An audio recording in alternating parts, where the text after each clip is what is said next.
Justiça Cidadã está de volta. Seguindo a política de sustentabilidade do Poder Judiciário, a Corregedoria destinou mais de 50 toneladas de processos, é isso mesmo, para uma cooperativa de reciclagem de São Luís. O Poder Judiciário do Maranhão, por meio da Corregedoria Geral da Justiça, formalizou a entrega de 160 mil processos em papel para a Cooperativa de Reciclagem de São Luís, o equivalente a 50 toneladas e 11 mil caixas de processos, oriundos dos Juizados Especiais Cíveis de São Luís, Pinheiro e Cururupu. O ato de entrega e eliminação foi formalizado pelo Corregedor-Geral da Justiça, desembargador Marcelo Carvalho Silva, e pelo presidente da Comissão Gestora do Plano de Logística Sustentável do Tribunal de Justiça do Maranhão, desembargador Jorge Rachid. A doação vai beneficiar diretamente 50 famílias de trabalhadores de reciclagem, com geração de renda, além de não agredir o meio ambiente, evitando o corte de árvores, incineração do papel ou destinação aos aterros sanitários das cidades. A eliminação obedece à Resolução número 11/2013 do Tribunal de Justiça do Maranhão, que disciplina no âmbito do Poder Judiciário do Estado a eliminação dos autos processuais oriundos dos Juizados Especiais Cíveis, de acordo com a tabela de temporalidade do Conselho Nacional de Justiça. Agora voltamos a conversar com o nosso entrevistado, o juiz Márcio Brandão. Doutor Márcio, a Justiça pode negar o pedido de saída temporária dos presos? E quais são as circunstâncias? Sim, se o comportamento dele não recomendar, se ele responder a outros processos, se ele responder a processo disciplinar interno dentro da unidade. E muitas vezes a relação dos aptos, nem sempre aqueles que estão ali sairão, porque sim, a própria unidade verifica que há registro na sua ficha de comportamento e acabam que impedem a sua saída. E evidentemente também uma das medidas que nós colocamos na primeira vara de execução penal agora, com relação a tornar ainda mais rigorosa a fiscalização dos apenados que saem na saída temporária, é a submissão autorizada pela lei dos mesmos à tornozeleira eletrônica, a monitoramento eletrônico. Quem que escolhe esse preso que vai sair? Quem que faz essa seleção? É a unidade prisional ou a justiça? Na verdade, a lei, ela, a partir do momento em que ele está no regime semiaberto, ele já tem o direito, né? O direito de pleitear a saída temporária.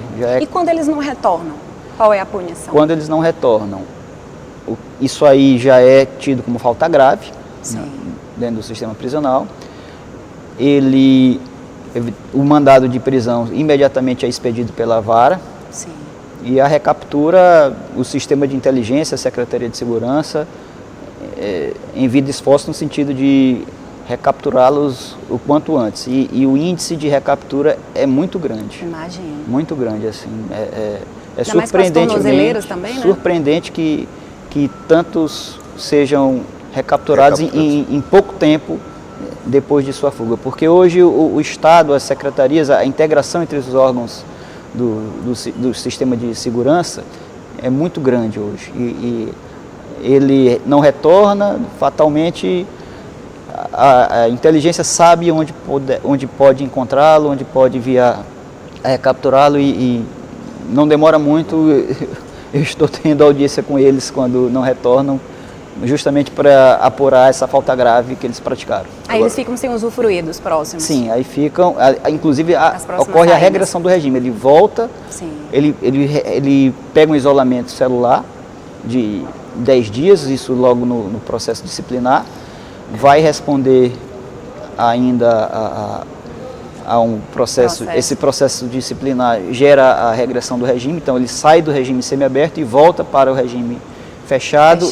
E os benefícios atrasam também. Ele passa a ter, pode haver uma inabilitação de até 1 ano para percepção de benefícios. Pode perder os dias remidos também. Então, uma série de consequências negativas, né, caso ele não retorne. E a gente tem percebido que o índice de não retorno é muito pequeno. Com certeza. Hoje né? é menos de medidas, com 4%. certeza. A última saída temporária foi menos de 4%.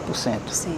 Tá certo? Então, menos de 20 deixaram de voltar de 600, que, mais ou menos, que foram declarados aptos a sair. Que ótimo. E antes, na época do caos em Pedrinhas, o índice de não retorno era por volta de 30% até. Nossa, muito Era alto. bem alto, bem alto. Eu queria falar agora sobre os regimes de cumprimento de pena, como é que eles funcionam e a possibilidade de trabalho ou estudo fora do presídio por parte dos internos.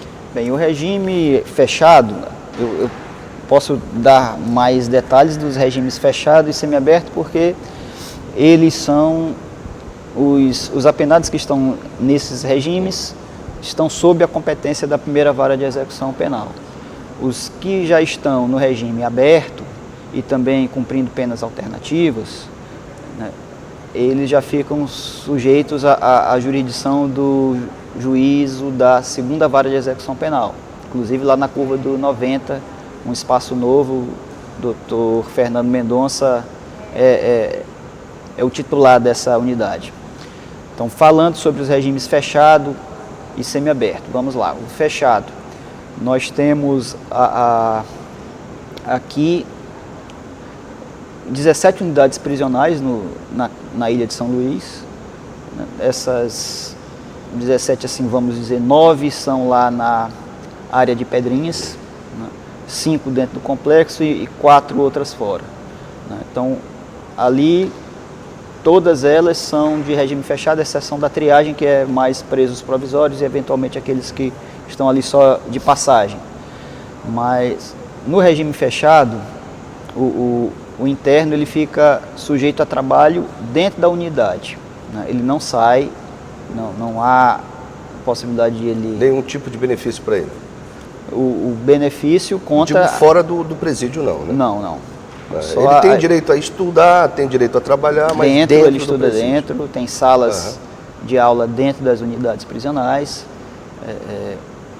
ele participa de oficinas, de artesanato. Quem proporciona isso é o próprio Estado? Sim, Que o Estado tem esse dever. Tem esse Existe dever parceria, né? Nesse caso, Sim.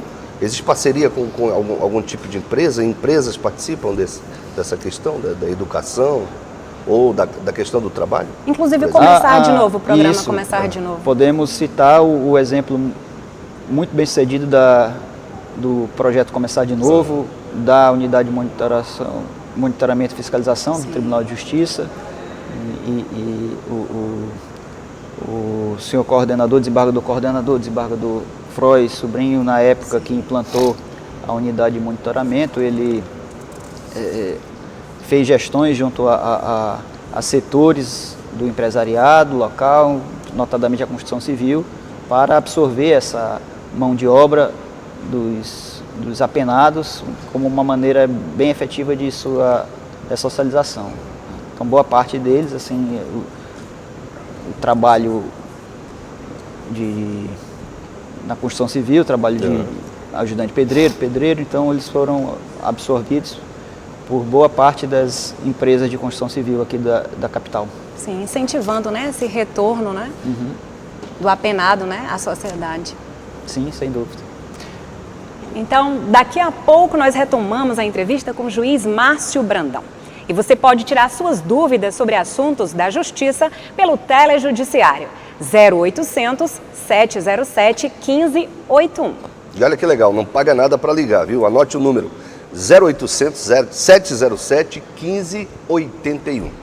No último bloco do Justiça Cidadã de hoje, nós vamos falar sobre as inscrições para o casamento comunitário de São Luís e as medidas da Corregedoria para ampliação da regularização fundiária no Estado. E o juiz Márcio Brandão vai falar sobre as inspeções das unidades prisionais e sobre direitos humanos.